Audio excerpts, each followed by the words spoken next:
नमस्कार, मैं पिंकी जोशी और आप देख रहे हैं न्यूज़ 21 टीवी एवं पॉजिटिव न्यूज़। इस समय हमारे सामने मौजूद हैं राजेश बैसला और मैं आपको बता दूं डीबीए फरीदाबाद से प्रेसिडेंट के तौर पे ये खड़े हैं, तो इनसे जानेंगे क्या कुछ खास योजनाएं ये आगे लेके आएंगे। जी सर, सबसे पहले नमस्कार। नमस्कार जी।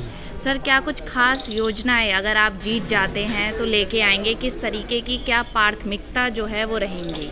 देखिए, मैं आपको बता दूं कि मैं पिछले कार्यकाल में मैं फरीदाबाद बार में प्रधान रहा था।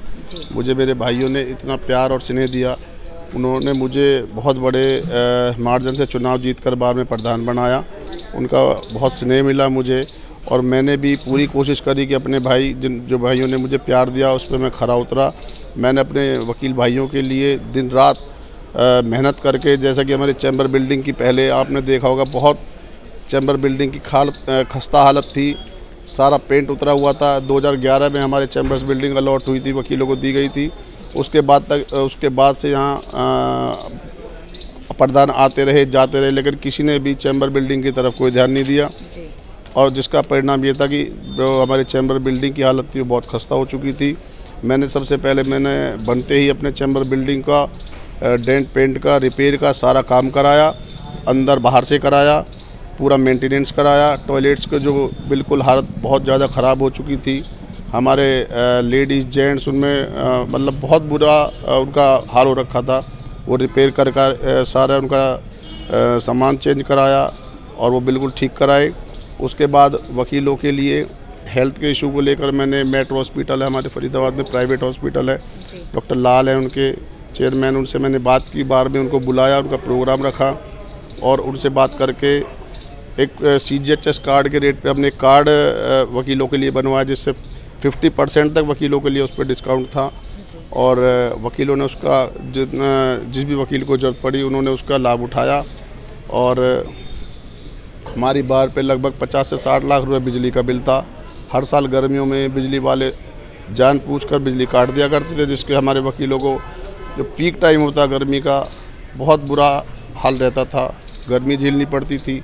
मैंने 50 से 60 लाख रुपया अपनी बार से ही फंड जनरेट करा के वकालतनामा लागू कराया। उससे वकीलों पे भी जोड़ना पड़े, क्लाइंट्स के ऊपर उसका वो रहता था, तो वकालतनामा चालू करा के हमने वकीलों का वेलफेयर कराया। 50 से 60 लाख रुपए बिजली का मैंने वो जमा कराया बिजली विभाग में, जिससे कि आज की डेट में हमारी बार पे एक भी रुपया बिजली वालों का पेंडिंग नहीं है।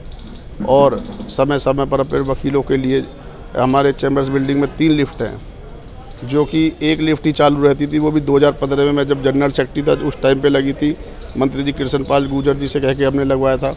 और 2 लिफ्ट पहले से थी, वो कम से कम 8-9 साल से ख़राब पड़ी थी, किसी ने उनकी तरफ कोई ध्यान नहीं दिया। मैंने सबसे पहले बनते ही एक लिफ्ट नई इंस्टॉल कराई उसमें और दूसरे के सारे स्पेयर पार्ट चेंज करा के उसको भी चालू कराया।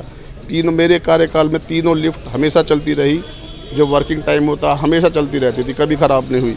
लेकिन अब उनकी हालत ख़राब है, तो और जो इस वर्ष अगर मुझे वकील भाइयों ने मुझे मौका दिया, मेरे हाथ मजबूत किए, तो मैं अपने वकीलों के लिए और पीने के लिए पानी मैंने 2 RO, बिल्कुल एक RO नया लगवाया था, एक रिपेयर कराया था। आज की डेट में पानी पीने लायक बिल्कुल भी नहीं है चैम्बर बिल्डिंग का। सारे वकील खुद से या तो घर से पानी लाते हैं या फिर यहाँ से मंगवा के पीते हैं, ख़रीद के पीते हैं।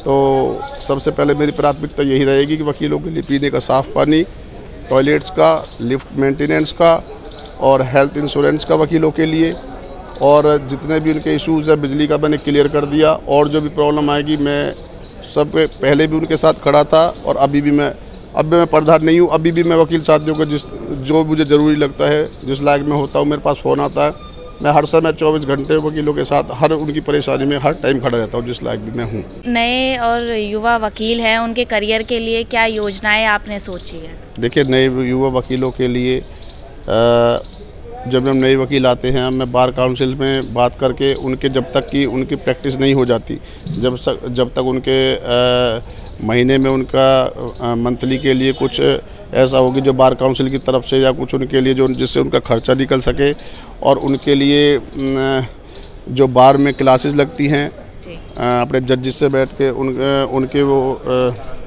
क्लासेस लगती हैं वकीलों को जानकारी देने के लिए नई लॉ के बारे में, तो उनके लिए वो क्लासेस लगाने के लिए अपने जजों से मिलके उसके बारे में बात करेंगे। और जितने भी अपने युवा वकील हैं उनके वेलफेयर के लिए मैंने तो पहले भी जितने काम मेरे से हो सके थे हमेशा तैयार रहता था और अभी भी तैयार रहूँगा। न्यायाधीश वर्कशॉप लगती है वकीलों के लिए जजों से मिलकर बैठ के, तो वो वर्कशॉप हम वो अरेंज कराएंगे जिससे कि वकीलों को नई लॉज है, नई केसेस है, उनके बारे में जानकारी मिल सके। और भी जितने भी मेरे लिए कोई मेरे से जो बन सकेगा मैं अपने वकील साथियों के लिए हमेशा तैयार रहूँगा। न्यायाधीशों और वकीलों के बीच में किस तरीके से संबंध अच्छे बनाए रखेंगे आप? देखिए, जब मैं प्रधान नहीं, मेरे से पहले हमारे फरीदाबाद बार कोर्ट में वकीलों का जो हमारे सीनियर्स हैं उनको तो चलो कुछ एक लोग हैं जिनको वकील जज साहब उनकी बात मानते थे, सुनते थे, लेकिन जो हमारे जूनियर्स हैं, यंगस्टर्स हैं, उनको तो मतलब उनको प्रॉपर जो उनको नहीं सुना जाता था और ये सोचते थे तो फ्रेशर्स है इनको।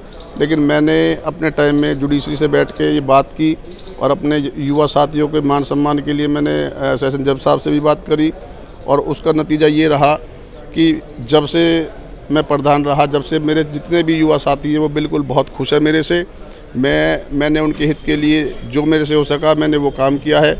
आज आप जुडिशरी में पूछ सकते हैं मेरे युवा साथियों से कि आज उनको पूरा मान सम्मान मिलता है, चाहे वो हमारे यहाँ की जुडिशरी हो, पुलिस प्रशासन हो या कहीं भी फरीदाबाद में कोई भी कहीं भी कोई अधिकारी हो। हमारे वकील साथियों को जो खोया हुआ उनका मान सम्मान था, स्वरूप था, वो वापस उन्हें दिलाया है। और आगे भी मुझे मौका मिलता है तो अपने युवा साथियों के लिए, अपने सीनियर्स के लिए, अपनी मातृशक्ति के लिए, जिस लायक भी मैं हूँ, 24 घंटे मेरा फ़ोन ऑन रहता है। और जब भी मैंने कभी भी किसी भी ग्रुप में ये पक्षपात नहीं किया कि ये दूसरे ग्रुप का, हमेशा हमारी बार में ये होता रहा है कि नहीं भाई अगर किसी वकील के साथ कोई बात होगी फला ग्रुप का है वकील है, लेकिन मैंने कभी इस तरह का नहीं सोचा और ना मैं आगे सोचूंगा।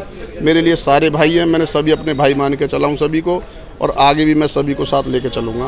मैंने किसी में कोई भेदभाव की राजनीति नहीं। जी, सभी सरकारी कार्य जो हैं आजकल डिजिटल हो चुके हैं, इस चीज़ को लेके कई बार ऐसा रहता है कि एरर आते हैं काफ़ी, इस चीज़ को और तेज़ी से और गति देने के लिए क्या करेंगे? देखिए, मैंने अपने समय में भी मैंने ई लाइब्रेरी अपने बार रूम में चालू की थी, उसमें वो अभी तक भी चल रही है। उसमें मैं कंप्यूटर्स भी लाया था और मैंने फ्री वाईफाई के लिए भी अपने टाइम में फ्री वाईफाई का बार रूम में किया था। तो मेरी कोशिश रहेगी कि प्रधान बनने के बाद अगर मुझे प्रधान बनने का मौका मिलता है तो मैं उस कार्य को जो कि बीच में छूट गया है, अब बंद पड़ा है, मैं उसको आगे फिर से प्रगति में लाऊंगा और उसको फिर से आगे की तरफ बढ़ा के चलूँगा। बार एसोसिएशन में पारदर्शिता के लिए आप क्या करेंगे? देखिए, पारदर्शिता के लिए मैं आपको बता दूं, जब मैं प्रधान था मैंने अपने कार्यकाल में मैं पहला ऐसा प्रधान था कि जिसने हमारे यहाँ पार्किंग्स, कैंटीन्स के टेंडर्स ठेके छोड़े जाते हैं, लेकिन उनका ये पता नहीं लगता कब छोड़े जाते हैं और कब किसको मिल जाते हैं। लेकिन मैंने प्रधान बनने के बावजूद अपने बार रूम में, फरीदाबाद बार में, न्यूज़पेपर में ऐड दी, सारे ठेकेदार आए, उन्होंने बार में बोली लगाई, पूरे बार के अधिवक्ताओं के सामने ये प्रक्रिया हुई। बिल्कुल फेयर तरीके से मैंने टेंडर एक बार नहीं 2 बार छोड़ा और जिसका हर महीना मैं अपने जो हमारी बार का लेखा जोखा होता था, हर महीने का हिसाब रखता था, नोटिस बोर्ड पे उसको चस्पा करता था। और मैंने बिल्कुल ये कह रखा था कोई भी मेरा वकील भाई, कोई भी साथी आके मुझसे कभी भी पूछ सकता है कि कितना पैसा कहाँ